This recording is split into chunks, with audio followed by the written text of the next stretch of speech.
In example 1, we're just going to practice some converting.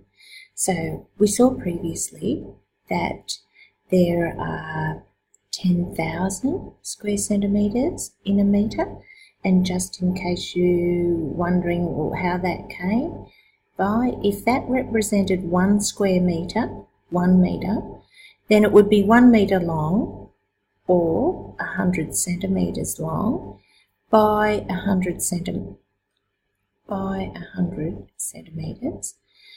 And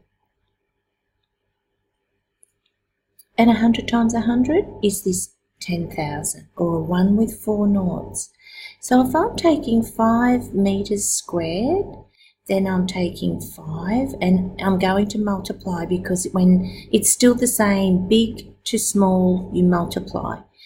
But the number that we multiply by is this 10,000, and that will convert it to centimetres square. So you can see it's 50,000 centimetres squared. The connection between hectares and kilometres squared. Now, we haven't done that one. What we do know is that 1 hectare is 100 by 100, or 10,000 metres squared. And we know that 1 kilometre squared is a kilometre. If this was 1 kilometre squared, so this is 1 kilometre, it's 1,000 metres by 1,000 metres. When you multiply 1,000 by 1,000, you get 1,000,000. So we could write 1 kilometre squared as 1,000,000 metres squared.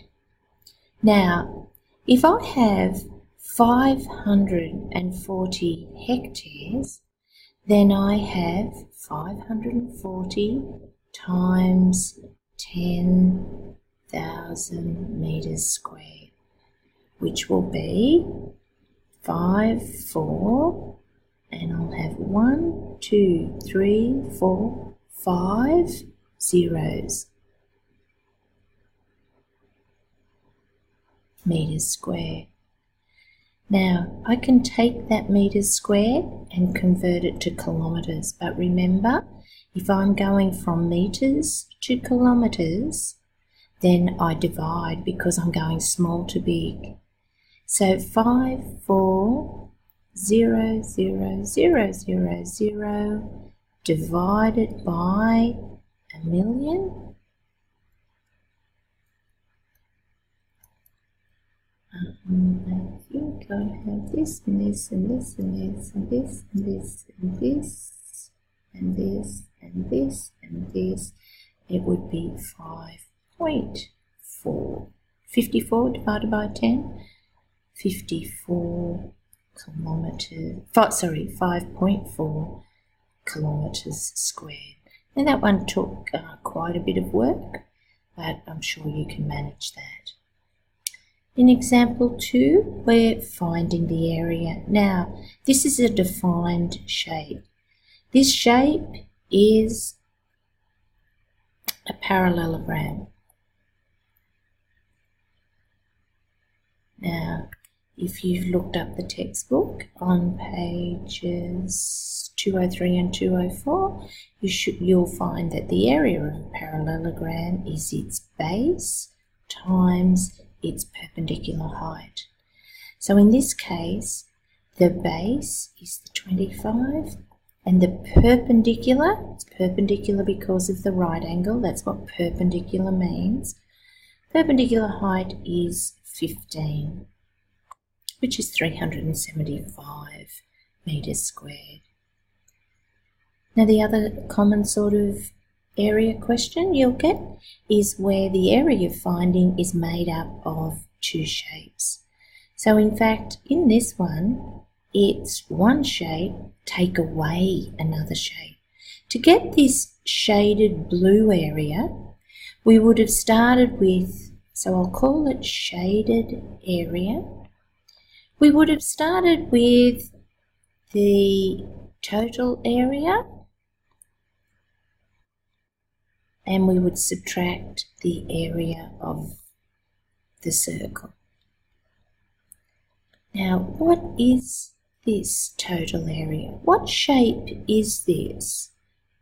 Is it it's looking like a square? Is it a square? Well, we know that the distance across here, because that's a circle, the diameter is 2 times the radius, and that would be 190 millimeters. We also know, sorry about that, we also know you can draw a diameter this way, and of course that again would be 2 radii, so that side would also be 190 millimeters. So yes, our shape is a square. To find the area of a square, you do the side squared. To find the area of a circle, it's pi times radius squared. If you haven't added that to your list of formulas, then please do.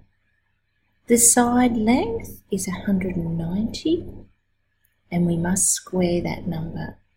Minus pi times the radius. The radius is this 95, and it must be squared as well. I'll just pause the video and do that calculation. I'll just leave that calculator screen on for a moment to talk about it.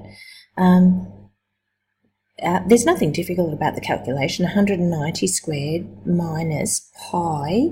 Now, pi, you'll notice, is down here. To get anything written in yellow, you must press the second function button and the times, in this case, the times 10. Whoops.